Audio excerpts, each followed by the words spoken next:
Hi, everybody. It's Princess Ariel.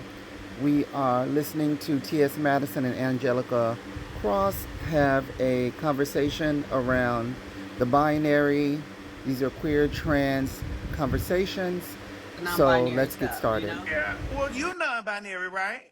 I sure am. Okay, so you're And the non-binary. reason, let me explain it, the situation that, like, even right now, like, I'm hopping on, the live, the situation. I just got my hair kind of pulled back or whatever because I'm not even worried about it. But um, when I'm doing my thing on a daily basis, I really don't even like people around me, to be honest, when I'm like working and doing my thing, because I feel like a lot of people get it twisted when it comes to this business in Hollywood, and they only understand being on camera and being on, in face and doing these things, and not how much work goes into certain things, especially if you don't have a big team to be doing those things.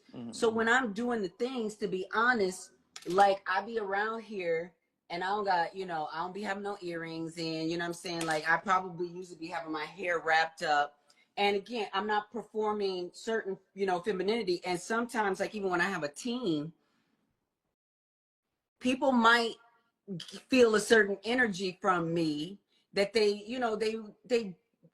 wouldn't say is ladylike, you know what I'm saying? Because I'm not being ladylike or whatever the case is, but I'm actually sitting in this place in myself that feels like I don't care that aggressiveness or certain things are usually characteristics of maleness, or doing certain So after things. Pose, And so, like, it seemed like to me that Angelica got really heavily into politics, and she really got really heavy into the whole Palestinian thing, trying to save the people of Palestine, and she got behind a candidate that I just couldn't get behind, that Jill Stein.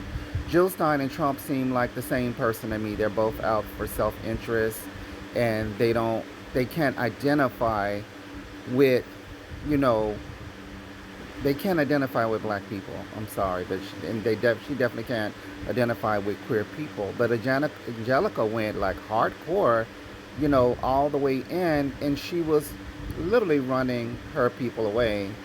And I blocked her because I was like, you know what, I can't get down with this, and this is going to hurt our chances for the Democratic Party to get a woman elected.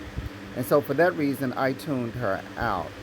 Her whole Buddhist lifestyle, her whole, psychedelics and edibles and all the weird shit she would do during her, now podcast was just, it was troublesome. And I'm glad that it seems like she's moved on somewhat on from that, and maybe she's still in that space. But now we have Trump, and we've lost Medicaid, we've lost, all of these things that millions and millions of people need to support their families, child care and things of that nature, which none of this has, anything to do with what they're talking about, but I'm just giving a perspective of why I stopped listening to her in that moment of, political heatedness, because I felt like she went in a direction that just didn't seem fair, And that's all I'll say about her on that. really realize, because I used to wish that I was born a cis woman. Really? Girl, oh my God, like, there's so many trans people that wish that they were not born. Like, I wish I wasn't born trans. I wish I was that simple, where I was just born a cis person who identifies as cis and didn't have. Now, I have even said in the past that when I was a little kid, my thought pattern was, I wish I was a girl. It wasn't a language for trans, so I didn't know what that meant. And so I can identify with Angelica's thought patterns in this very moment. Let's listen to some more. Just my Buddhist practice taught me, bitch, you were specifically created. Like, I was supposed to be this, and I am so grateful for this, because it has given me a perspective that a lot of cisgender people don't have. Well, me too. I think that we all done been somewhere in our transition. We done been. I think we've been at every stop. You know what I'm saying? And this was. I don't know what the people are hearing. I don't know if the people are hearing me say that I don't like They're non-binary not people, hearing or I don't. you. Let I me tell don't you know this. what. Let me stop it right there. They're not hearing you, and the reason why they're not hearing you is because some folks turned you down. I know it because I know this experience. They're not hearing me in the moment. They've turned me down and stopped listening to what I'm saying because of something I've said in the past that has shook them in a way that, whether I was right or wrong or indifferent. So people's viewpoint from a perspective and be like, okay, I understand that this might be something that was from a time, just like sitting down with Nene. Like I understood her, knowing that bitch. I understood her verbiage. To the general public, everybody's like, "Oh, TS, why didn't you read her down? Why didn't you do?"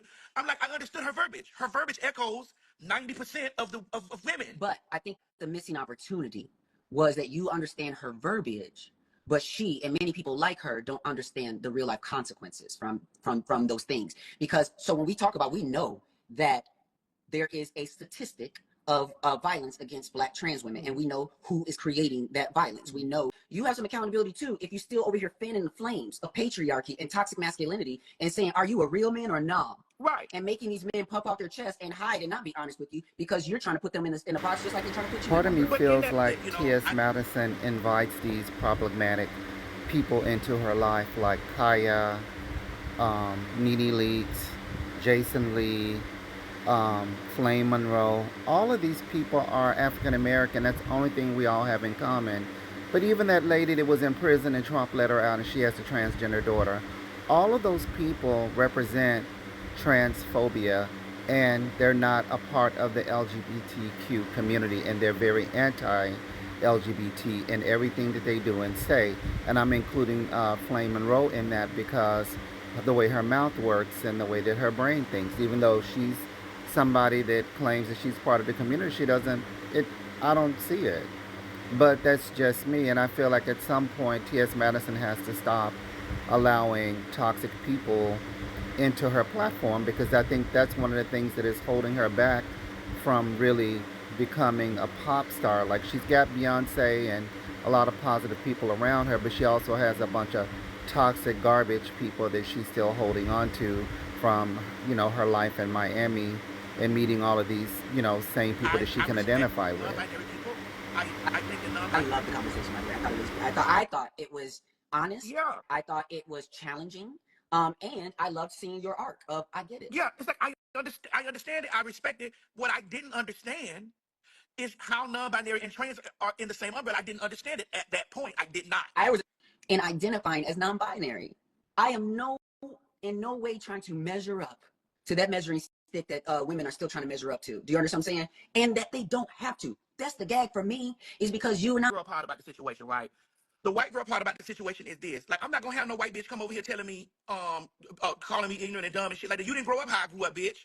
You didn't, and you also 25 years old, or you're also 30 or 20 something. Bitch, you a youngin', and you telling me when I grew up, we had church on Sunday, church on Wednesday, bitch. We had motherfucking vacation Bible school. We wasn't talking about gender identities. We weren't talking about cis, and that is for a large amount of Black people. I don't give a fuck what Reddit say or what any bitch get on there typing about me. That was a lot. That is a vast amount of Black people. We had church.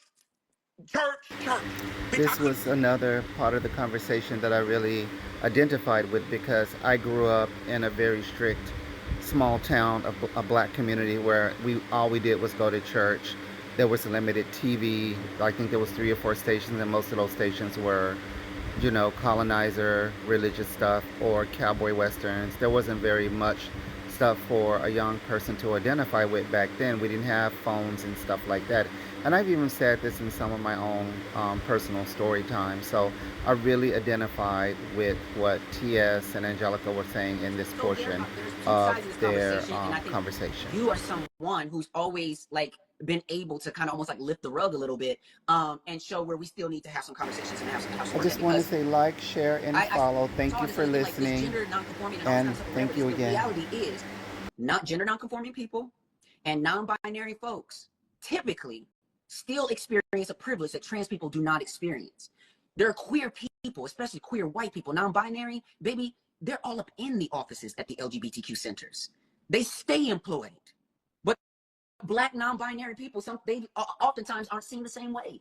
And because they're not Black, because they don't come from the families or have a certain type of support, and not saying all white people have all of the support, but white people in our community have a hard time accounting for their privilege. They swear they got a Black woman tied up inside them somewhere, and that's that colonizer in them that then tied up a Black woman inside them that they think they're speaking through because they're gay and they've been through a couple of things. But bitch, you can still get a job. You can still have a partner. How many queer, non-binary people, married partners, this, that, and the third? It's, we celebrate every trans girl that get through because, girl, it's only a few of us.